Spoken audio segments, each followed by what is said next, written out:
friend is coming soon. I greet you in the love and the light of the infinite Creator. My fellow subscribers, YouTube has started to shut down channels that don't agree with their views and blaming their decision on their guidelines. This is the highest form of censorship controlled by the cabal to keep us from knowing the truth. There has been several channels terminated by their so-called violation of their guidelines, including our sister channel, Event is Coming Soon, and 3 other sister channels of ours. We feel it's a matter of time before they create a violation of their guidelines to shut this channel down. We have created a channel on Daily Motion, which is an alternative to YouTube. Please go to dailymotion.com and subscribe and view our videos as well. Tell your friends also that we have our new channel, The Event is Coming Soon, on dailymotion.com. Let's unite and keep this very important channel alive. Victory of the Light.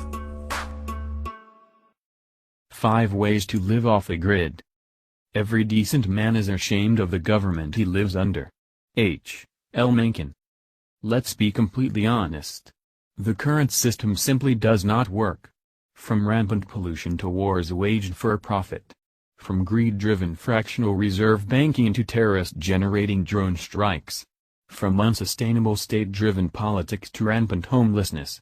From hyper-violent cops to overflowing for-profit prisons. From epidemic nature deprivation to pandemic Stockholm Syndrome. Never has there been more of a reason to discover new ways of being in the world than right now. We are deep in the throes of the Anthropocene, and it is high time we took responsibility for our power. One way to become more responsible with our power is to subtract ourselves from the rat race. Who among us has not dreamed of living off the grid? It's a longing for nature, a call to adventure. It resonates at the core of our spirit. Beneath the rigmarole of so-called civilized life, beneath the suffocating layers of cultural conditioning, bipartisan propaganda, and societal brainwashing, there is the primal yearning for healthy equilibrium and balance with Mother Nature. But how do we untangle ourselves from the ever-tightening knot of the all-too-comfortable, domesticated, safe, and secure society? How do we escape the cultural conditioning that has a stranglehold on our perception, or misperception, about how the world really works? How do we get to a place where we can finally understand that everything is connected to everything else? The short answer is to get off the grid and, paraphrasing Gandhi, gain the courage to live simply so that others may simply live. To overcome our fear of discomfort. To dare ourselves to be risk-takers. To double-dog dare ourselves to take safety in moderation.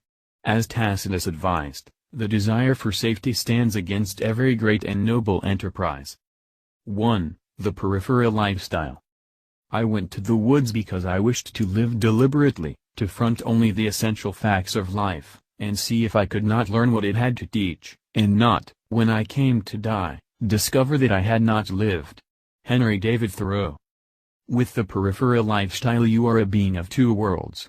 You are living in between wilderness and civilization. You dip into the wild by camping, backpacking, or going on a walkabout, and then you dip back into society by staying in hotels or at various friends' houses. The peripheral lifestyle is a way to have your civilized cake and eat it too, without the guilt. Note, this is the lifestyle I've been living since 2007. With sprinkles of the road warrior lifestyle and stints of the feral lifestyle. It's a lifestyle lived on the outskirts, at the invisible boundary between civilization and the wild. It requires living extremely light. Preferably to the extent where everything you own can be carried on your back. 2 bags are ideal. One small bag for your technology and another bag for your tent, sleeping bag, and camping equipment. You could even get to the point where you have 0 bills. Although your cell phone would probably have to be pay-as-you-go. 2. The road warrior lifestyle. There is no destination, there is only exploring. Gary Bishop. Today's road warriors are the modern-day gypsies of the world. They are the cosmopolitans and worldly flaneurs, taking it all in. Whether by car, truck, RV, boat, or plane, they are constantly on the move. All they need is a driver's license and a passport, and the world is their playground. Traveling is road warriors' lifeblood. Their wanderlust cannot be satiated. They are nomadic because they feel like they might go crazy if they stay in any one place for too long. So they move, and they keep moving, living out of RVs or out of the back of their truck, or sleeping in airports or foreign hostels. Their way of going off the grid is to keep the grid fluid rather than inert. They tend to be digital nomads, new age entrepreneurs and freelancers traveling as they work from their laptops. Living light in possessions but living large in experience. The world is wide open with this lifestyle. 3. The communal lifestyle.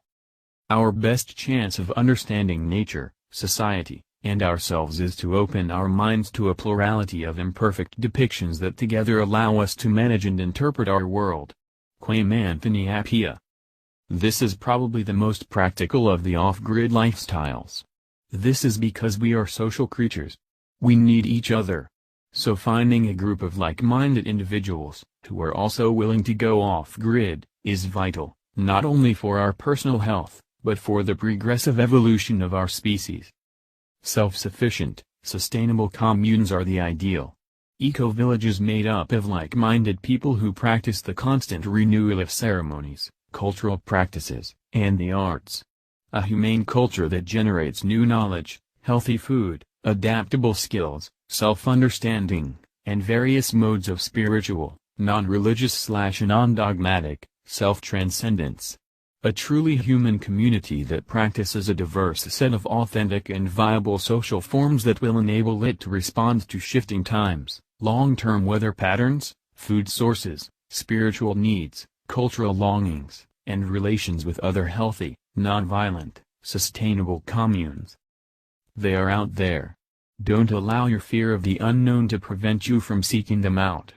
Don't allow your cultural brainwashing to prevent you from transforming boundaries into horizons. Sure, it's a risk. People are messy. You won't always get along. But in the long run it's worth the struggle.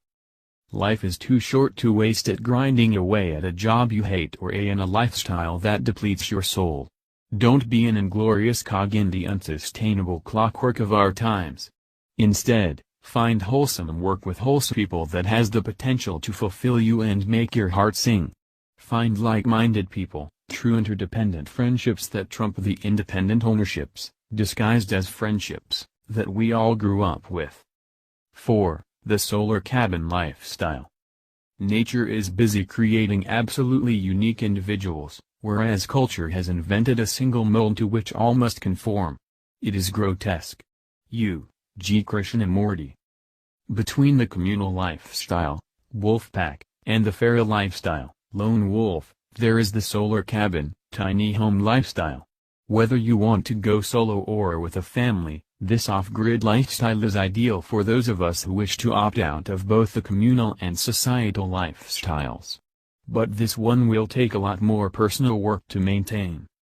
All you need is some land, a cabin to put on it, a water catch system, or well, a robust garden, resourceful solar panels, and perhaps some free-range cows and chickens for milk and eggs.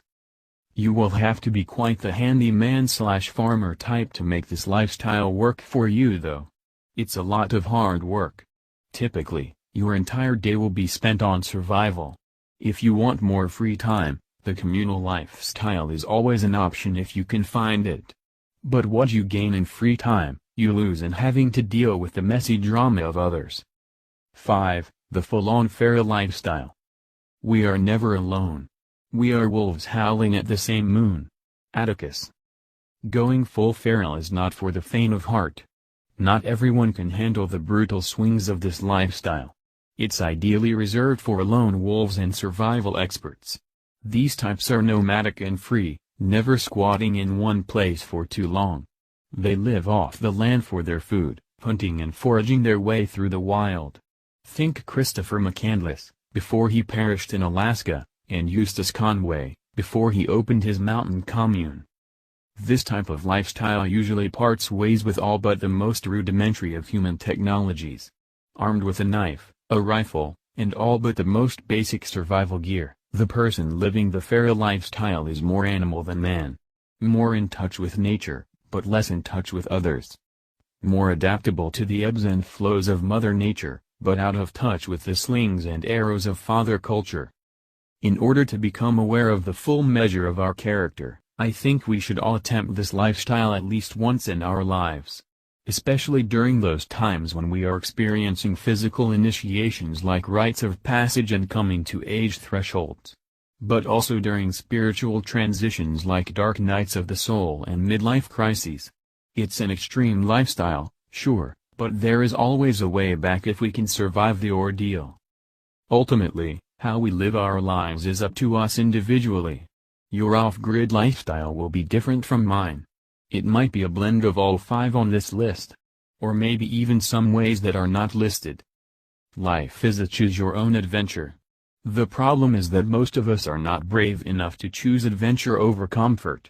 Or maybe we're not aware enough to hear the call. Or, more likely, we're just too damn lazy. As Tom Robbins said in Still Life with Woodpecker, what limits people is that they don't have the fucking nerve or imagination to star in their own movie, let alone direct it. It's time to star in your own movie. Make of it what you will. It's your life. Just remember the golden rule, the non-aggression principle, and, above all, these wise words by Aldo Leopold: a thing is right when it tends to preserve the integrity, stability, and beauty of the biotic community. It is wrong when it tends otherwise. If you like our channel, please subscribe and click the bell to be notified of our new videos.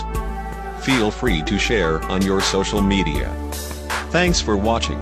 See you next time.